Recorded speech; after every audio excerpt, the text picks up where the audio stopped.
With the Rocinante stuck in Ceres port under lockdown, it seems that they're facing two bad choices. Surrender the ship to Mars and quit with what money they have left, or risk everything to try to keep it as they're being sued in two different court systems. It's rather surprising that a third option crops up then. A job for a documentary team led by Monica Stewart. She wants to do a documentary on the ring and discuss things with the crew, since they escaped the Eros incident and were witnesses to its erratic behavior before it finally hit Venus. Going in the direction of the ring is obviously the last thing that Holden wants to do, but Monica is the only way that they're getting out of this port. As a journalist, she's exempt from any such order to lock down a ship, because otherwise that could be used to stop anyone investigating anything that the government or a government official doesn't want somebody poking around in. So grudgingly, the crew has to take the job and try to be accommodating on the long voyage out. The problem for them is, as Amos puts it, they have a lot of past in their past. Holden has learned since they escaped the Donager that none of them were on the Canterbury because they were failures. It was because they had history that they didn't want scrutinized.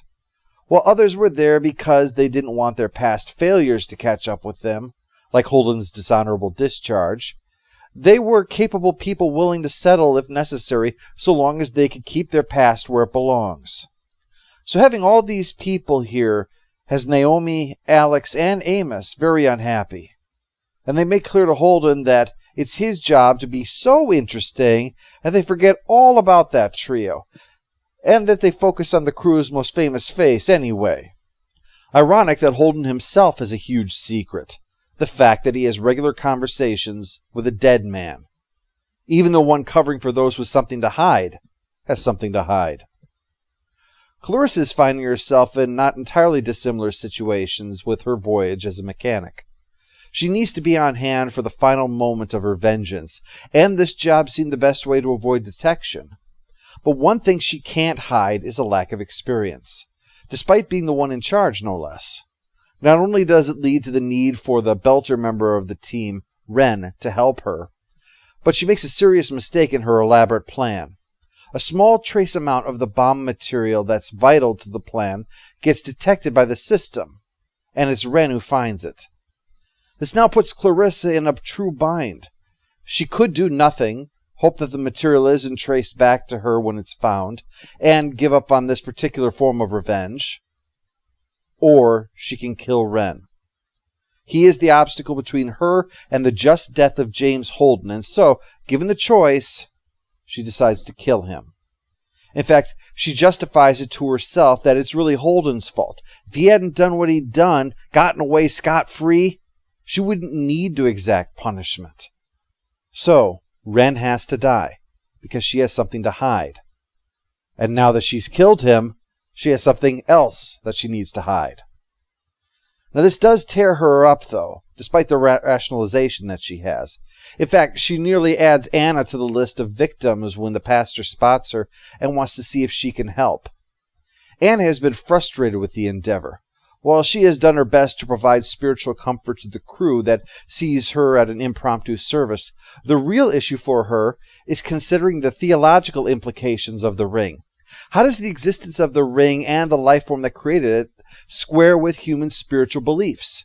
How do we fit this undeniable truth into our worldview? While this is certainly a matter that theologians should probably weigh and ponder, if you consider the character of Anna as I discussed in the previous part, it's likely that for Anna that's just a means towards an end. These people are strained by the implications of this. This huge eye of Sauron peering at us from the edge of our solar system, challenging our deeply held beliefs and built from bodies of millions of murdered people. As seen during the events of the previous novel, it's easy to allow worry about the devil that you don't know to compel you to fight with the devil you do. And with Earthers, Belters, and Martians all out here, it'd be all too easy for someone to fight their fear by fighting their old rival. Any comfort she provides can possibly spell the difference between a peaceful examination or a pointless battle. But no one wants to go looking for answers. Even the place of the ring and the alien creators in God's plan is something that is kept hidden. What scientific information has been gathered is shared among the senior officers on the Behemoth once it arrives.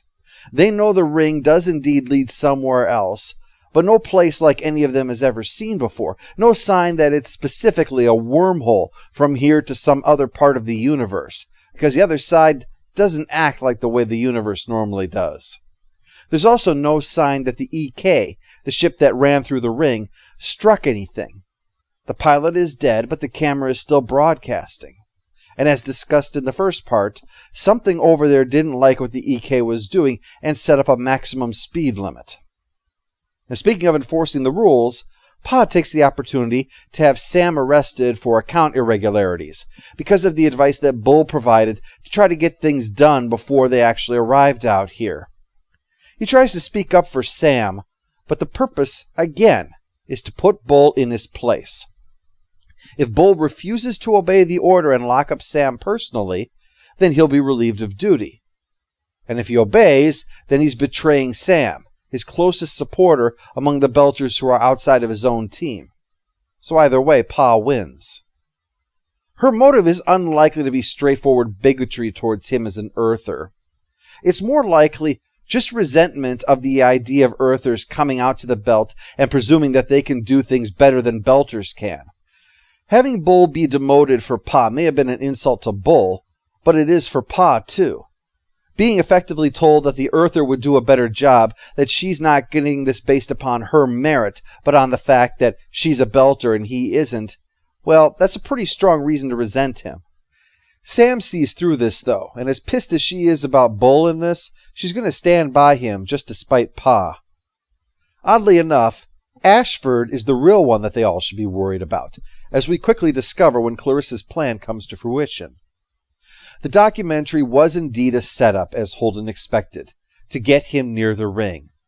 Clarissa's plan was to bribe a member of the documentary crew to install something on board, with the understanding that it was to gather sensor data.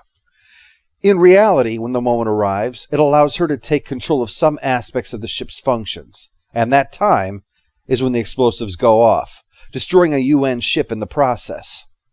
That signal is sent not from Clarissa directly, but from the Rocinante, and is followed by a broadcast by Holden where, in typical self-righteousness, he declares the ring the property of the Belt and his intent to fight any challenges to that claim. This is the only message the comm will send. The crew attempts to try to explain this, but those messages are not being sent out. They can't explain that this video is a fake. There's some kind of sabotage at work. But whatever is going on, Bull recognizes the implication of this situation. The inner planets are likely to take Holden at his word and lump the Behemoth in with him. Ashford is stymied in the face of the situation and shows the problem with his leadership. That it's similar to Pa's, only worse. The reason for Sam's need to acquire those funds was a slavish adherence to the playbook. And it's that kind of attitude that's got Ashford into his position. He plays things by the rule book. And so he doesn't look at the reality of the situation that he finds himself in. Presuming that everyone will behave rationally is an obvious mistake in a potential combat situation. And yet that is precisely the way he's approaching the problem. It's not that he's not cool under fire, it's that he doesn't realize what should be done when you're under fire. Bull has to make clear that the only way they're not going to get shot is if they shoot first, at the Rocinante. A missile does a lot more to make one's point than mere words do, after all. The Rocinante's crew, of course, is having a bad day. During this time, Miller has reappeared to Holden and repeats the message about doors and corners. When you enter a room, when you're a cop, you be careful or that room is going to eat you. Holden takes it as a message to carefully enter the ring, which does spare their lives, as the missile is unable to travel fast enough to catch up with them at the new speed limit. But Ashford again shows his unfitness to lead during this crisis. With Bull saving their skin, Ashford is left in a position where it looks like he was an ineffectual leader, and his big ego simply cannot handle that. So he makes the decision to follow Holden through the ring, despite not only the risks on the other side, but the risk of the inner ships firing on them for doing so. Pa, on the other hand, despite her attitude towards Bull, is far more capable as a leader. She may be using her position to further a petty grudge, but not if it gets in the way of the operation of the ship. She doesn't lock up Sam until after Sam is no longer needed, and then lets her right back out again the moment the crisis happens. But Ashford, on the other hand, is risking them all in a face-saving gesture that he carries out while wrapped in an OPA flag, hoping to purge murmurs of failure with his brave decision to apprehend Holden. Of course, Earth and Mars aren't going to stand by, so soon their ships are going through as well, and for the same reason. While Clarissa's plan for Holden to die a disgraced fanatic has been thwarted, they're all in pursuit now, and beyond the ring, no matter how much you might desperately need it, there is no place to hide.